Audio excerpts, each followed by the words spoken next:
Dollar américain sur le marché des changes. Attention à la résilience de l'inflation américaine.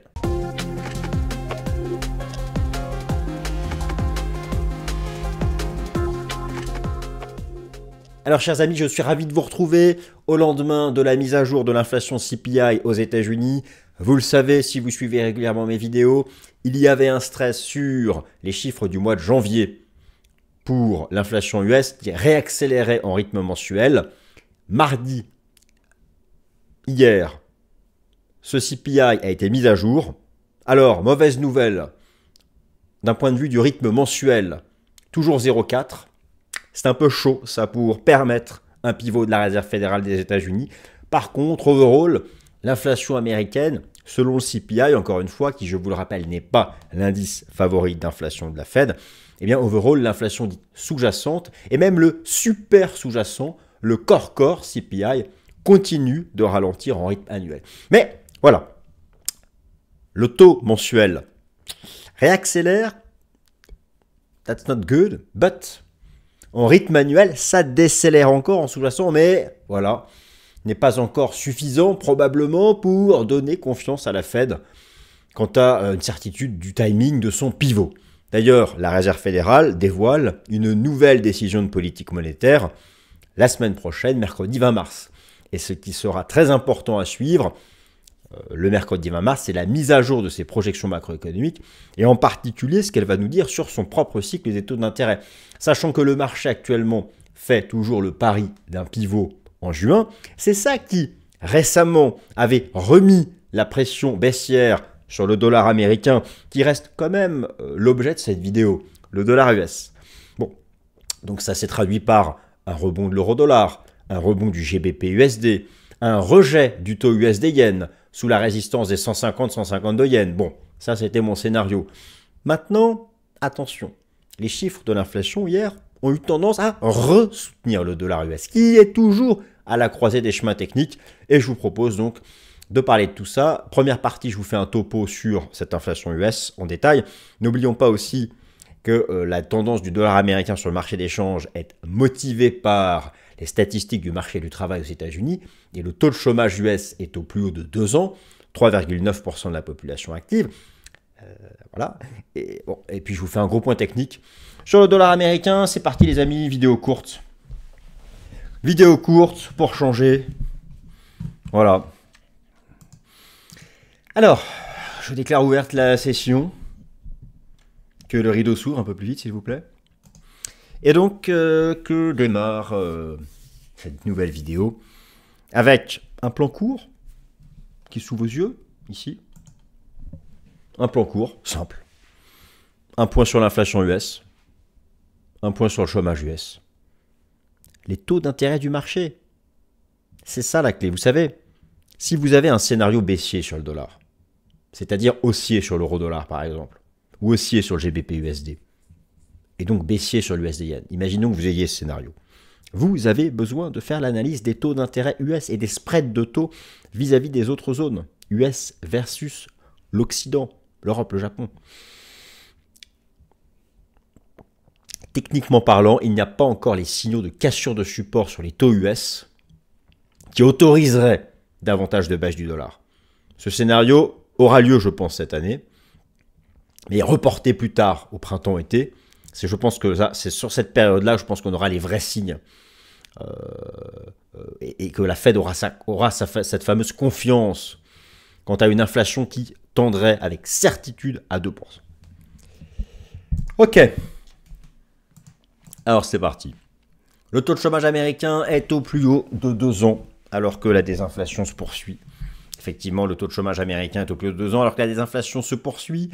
Alors, le taux de chômage aux États-Unis, je rappelle, ça fait marché du travail et inflation. Ce sont les deux vecteurs, les deux baromètres qui orientent la tendance du dollar US sur le marché des changes. Alors, le taux de chômage aux États-Unis a atteint 3,9% de la population active ici, selon le dernier rapport NFP. Ce fameux pivot de la Fed dont on parle, remettons les choses en perspective. Je vous ai mis en bas à droite, ici, un graphique qui vous rappelle le cycle des taux d'intérêt de la Fed depuis 40 ans. Ce qui vous permet de voir quand même que cette hausse verticale ici de 0 à 5,5 et désormais donc le taux de la Fed est flat, 5,5, qu'est-ce que c'est que ce fameux pivot qui permettrait, qui déclencherait une tendance baissière du dollar US face aux autres marchés? Eh bien, c'est ça. C'est lorsque la Banque centrale engage ses premières baisses de taux et que derrière suivent plusieurs baisses de taux. Ici, vous aviez le pivot et là, la chute à 0 liée à l'époque à la crise sanitaire. Alors, c'est la perspective du pivot de la Fed qui conduit la tendance de fond du dollar américain sur le marché des changes. Et les perspectives de politique monétaire de la Fed sont guidées par les données du marché du travail et l'allure générale de l'inflation sous-jacente domestique aux États-Unis. C'est la semaine passée que les statistiques sur le marché du travail US ont été mises à jour, en particulier le rapport NFP. Selon ce dernier, le taux de chômage aux États-Unis a atteint un plus haut de 2 années, avec un taux de chômage à 3,9% de la population active, soit en approche du seuil d'alerte de la Fed. Car, ayez conscience d'une chose, qu'est-ce qui pourrait permettre à la Banque centrale américaine de commencer à baisser ses taux, donc ce qui aurait un impact baissier sur le dollar américain, surtout si c'est elle qui agit en premier, et en particulier avant la Banque centrale européenne, c'est une dégradation du marché du travail. Me direz-vous, comment savoir à partir de quel seuil c'est un stress? C'est très simple, la Réserve fédérale, une décision de politique monétaire sur deux, elle communique ses objectifs. Et ce qu'elle nous a dit, alors ce sera mis à jour la semaine prochaine, mais ce qu'elle nous a dit en décembre, c'est que le seuil des 4,1% est son seuil d'alerte. Le seuil des 4,1% est son seuil d'alerte. Donc vous avez ici, c'était le tableau des objectifs macroéconomiques de la Fed qui avait été publié en décembre. Donc encore une fois, il va être mis à jour lors de la décision de politique monétaire du mercredi 20 mars. Eh bien, sur le long terme, la Fed n'envisage pas, en tout cas ne tolérera pas un taux de chômage qui dépasserait 4,1% de la population active. C'est donc pour cette raison que lorsque vous observez une tendance à la hausse et le rapport NFP la semaine dernière, là je vous montre le taux de chômage U3, le classique, mais vous pouvez aussi regarder le taux de chômage U6, qui cette fois-ci en fait qui est intéressant parce que c'est le vrai chômage, c'est-à-dire les personnes mal employées, marginalement employées, ou encore celles qui ne cherchent plus de travail car découragées, vous avez quand même un taux de chômage qui est déjà à 7,3%. Mais la Fed, elle, regarde le taux de chômage classique. Tout ça pour dire que, en fait, ce que vous avez eu ici, je vais reprendre quand même le dollar US, c'est quand même le sujet de cette vidéo. Le dollar américain, c'est la seconde partie, je reprends tout l'aspect technique. Le dollar ici avait donc rejeté sous la résistance des 105 points et avait repris sa phase de baisse. Et là, vous avez donc l'impact légèrement haussier, mardi, de l'inflation CPI. Mais toute cette baisse ici a été liée à ces statistiques du marché du travail. Et plus que jamais, le dollar US est à la croisée des chemins techniques. Prenez par exemple les enseignements du système Ishimoku en données hebdomadaires, regardez ça. Ressortir par le bas là, du nuage, c'est vraiment redécrocher. Donc c'est au bord du gouffre. L'inflation a permis de tenir, mais voilà, combien de temps? Bon, et ça c'est bien sûr inversement corrélé au cours de l'euro-dollar. Et en fait, nous sommes toujours dans cet intervalle technique tant qu'on y est, en fait, il est difficile de trancher entre, rappelez-vous, l'aspect fractal, une vague B qui serait terminée ici, ou toujours en construction. C'est-à-dire que si elle est toujours en construction, on peut aller chercher, la construire, et ensuite, bon, ça, je vais réactualiser tout ça. Mais voilà, donc nous sommes toujours, plus que jamais ici, à la croisée des chemins techniques. Dans l'immédiat, sous la moyenne mobile à 200 jours, il y a quand même plutôt un biais correctif. Bon, revenons à nos moutons, là je m'égare. Le nombre de chômeurs, voilà, très bien. Donc alors, je vous rappelle que ces statistiques du marché du travail sont, sont le seul agrégat qui serait en mesure de déclencher, de précipiter le pivot de la Fed, alors qui n'est pas attendu avant juin minimum, et ça peut avoir le dessus sur l'inflation. Maintenant, l'inflation, ça reste touchy. C'est ça aussi qui freine le scénario baissier du dollar américain. L'inflation, ça reste touchy. Alors déjà, le mois précédent, les chiffres de l'inflation mensuelle de janvier, rappelez-vous, avaient vu un taux mensuel en accélération à 0,40. Et le marché attendait les chiffres de février, et l'idée c'était, le consensus, c'était que ça retombe à 0,30. Alors, mauvaise nouvelle, dans les chiffres qui ont été mis à jour hier, mauvaise nouvelle, c'est aussi 0,40, 2 fois d'affilée. Maintenant, il faut aller voir ensuite dans les composantes. Alors, c'est 2 fois le même 0,40, essentiellement à cause toujours de l'inflation immobilière et des services. Par contre, overall, l'inflation sous-jacente en rythme annuel, elle, baisse à 3,8. Mais 3,8, voilà, c'est encore loin de l'objectif des 2. Même si, nous le savons, la Fed, là je vous ai montré le CPI, mais la Fed regarde surtout le PCE, qui lui en version sous-jacente est à 2,8. Et lorsque vous regardez le core CPI, c'est-à-dire le super core CPI, donc vraiment qui exclut tous les éléments les plus volatiles, et dont la partie aussi immobilière, qui est volatile, eh bien, vous allez voir que nous sommes en fait déjà bas, nous sommes déjà à 2,50. Donc, c'est assez difficile à interpréter les chiffres d'hier. Il y a à la fois des bonnes et des mauvaises nouvelles. La mauvaise nouvelle, c'est que l'inflation nominale ne baisse plus, elle reste à 3,1. Bon, l'inflation sous-jacente est toujours en baisse, mais 3,8 c'est haut. Mais il y a quand même des bonnes nouvelles. En rythme annuel, l'inflation immobilière, qui est certes encore très haute, passe de 6 à 5,7. L'inflation des services, elle aussi, continue de baisser. Les trajectoires sont bonnes. Oui, les trajectoires sont bonnes. La trajectoire en rythme annuel de l'inflation reste bonne, c'est-à-dire qu'elle tend vers 2%. Mais elle en est suffisamment éloignée par le haut, et ce petit rebond du rythme mensuel, qui pour certains est passager, mais c'est l'incertitude du moment, crée un doute. Et donc maintenant, quel impact cela va avoir sur le dollar américain? L'impact sera l'interprétation que la Réserve fédérale en aura mercredi prochain, le 20 mars. Et nous allons le savoir, car elle va mettre à jour ses projections en matière de taux. Et comme elle nous indiquait en décembre qu'elle baisserait ses taux 4 fois, on va voir maintenant ce qu'elle nous dit. Et forcément, si... il y a aussi le chômage. Si les anticipations devaient se déplacer dans le temps, et passer par exemple d'une anticipation d'un pivot de la Fed de juin à septembre, ça, ce sera un facteur de rebond du dollar américain. Et donc de baisse de l'euro-dollar. Donc c'est vraiment ça qui va compter lors des prochaines semaines. Mais voilà, overall, nous avons quand même une inflation sous-jacente qui continue de reculer. Mais voilà, je vous avant l'envolée, avant la crise sanitaire, la vague d'inflation, dans le monde d'avant, vous voyez que bon, bah voilà, hein, c'est ça que la Fed veut retrouver. Donc on en est quand même, il y a encore du chemin à parcourir. Même s'il y a un problème, c'est que dans le CPI, en fait, c'est la surreprésentation de l'immobilier.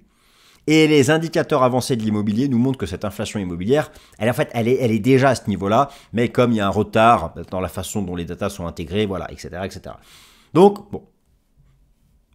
Alors, maintenant, l'impact sur le dollar américain.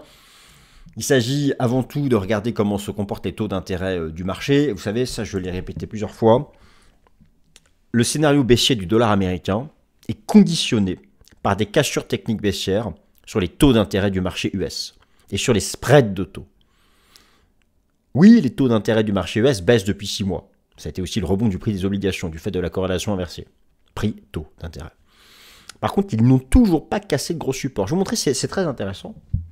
Vous allez voir où est-ce que nous en sommes, d'ailleurs sur le plan technique. Que vous preniez par exemple le rendement obligataire à 2 ans, et on y applique par exemple les enseignements du système Ishimoku.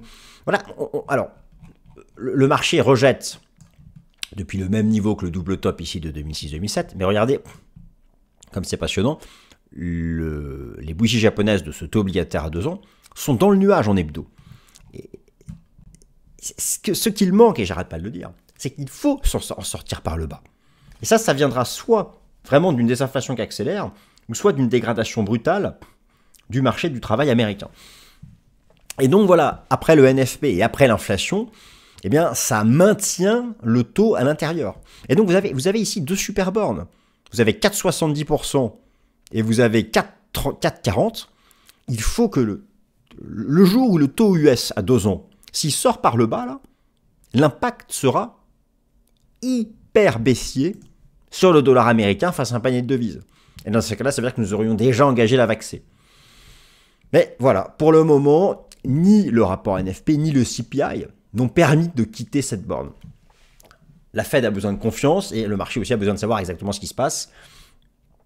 Mais il y a quand même un doute qui est revenu quant à ces chiffres de l'inflation. Le raisonnement est le même sur le 10 ans, américain. Il y a aussi bien sûr les enseignements des spreads d'auto. Regardez le spread d'auto euro-dollar.